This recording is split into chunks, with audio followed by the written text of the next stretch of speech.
The Genesis Communications Radio Network proudly presents The Alex Jones Show, because there's a war on for your mind. Well, we've got to have him back sometime in the near future. Just an amazing interview with former Minnesota Governor Jss Ventura, Hollywood movie star, wrestling champion, best-selling author, surfer. It's great getting to meet him in person when he was with Kinky Friedman. And we've had Willie Nelson called up a month or two ago and said, hey, I want to come on your show and talk about 9/11 being an inside job, and he came on and talked about it. Governor Ventura, what is the establishment going to do as one of the most respected living Italian presidents, former head of their intelligence, went public and said 9/11 was carried out by criminal elements of the government? What are people going to do as we see more and more and more and more former CIA section chiefs? We have just hundreds of engineers, physicists. We've got Bob Baer, that the movie Syriana is about, a famous SEAL commander, saying all the evidence points at inside job. We have underwriting laboratories.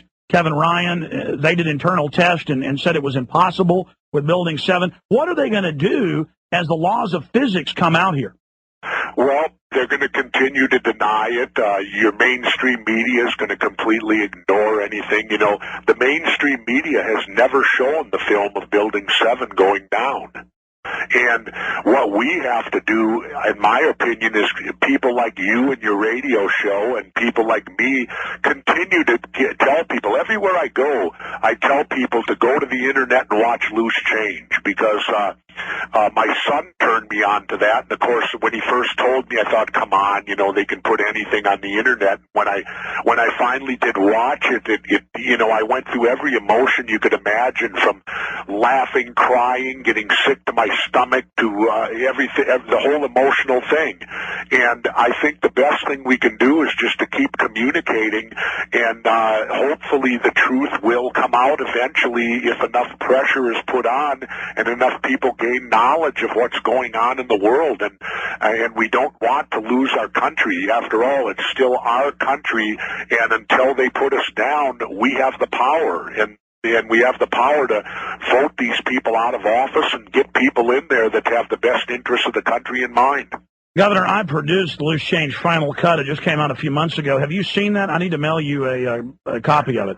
No, I have not, but I'll tell you what, Alex, when I get back to the States, I got your phone number here. I'll give you a call, and you can fire it up to me.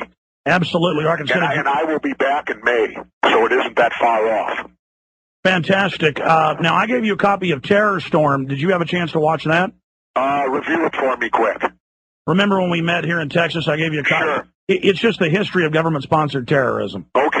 I vaguely remember it. Yeah, I've been reading so much and all that, yeah, definitely now I do. You told me that you read 16 books in the interim researching this and other subjects. What are other questions you have about the official story? Well, the other questions I have, again, are why was there no wreckage outside of the Pentagon when the Pentagon was supposedly hit by this other plane? And in fact, when I was watching Loose Change with a friend of mine, he happens to work for a company that helps to build the Boeing airplanes. And when they said that the engines completely disappeared and were destroyed, his response, excuse my French, was bullshit.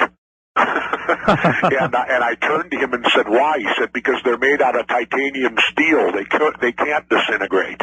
Well, they said that the whole plane disintegrated. Right. But the engines would never, because they're titanium steel. Well, I wonder why they're still keeping all the cameras secret, too. I don't know. Well, but obviously why, Alex? They don't want any of us paying attention anymore. Remember something. Most people in the United States have a attention span of about, 30 minutes? Yes. And then they're on, and they don't pay attention after that. And the problem is, and I encourage people all the time, stop watching TV and start that old thing called reading. Start reading again, because it's the dumbing down of America that's happening right now. Case in point, last year, every major news station in America for 30 days covered the lead story of Anna Nicole Smith. They did. And I mean, I sat and got so angry because I thought, how does this woman warrant all of this? It's a distraction. She was a Playboy playmate and a gold digger. Well, we have troops dying in Iraq. We have the economy going to hell in a handbasket. We have all this corruption. And in the 5 minutes we've got left with you, Governor, we are going to let you go because I know you're very busy and have a break before your next interview. I would like to get your take on the White House. Why did they think they could sell torture and White House memos about torturing children with pliers in front of their parents? Why did they think they could lie about WMDs? I mean, does that play into the hubris of folks that would be involved in the 9/11 attack?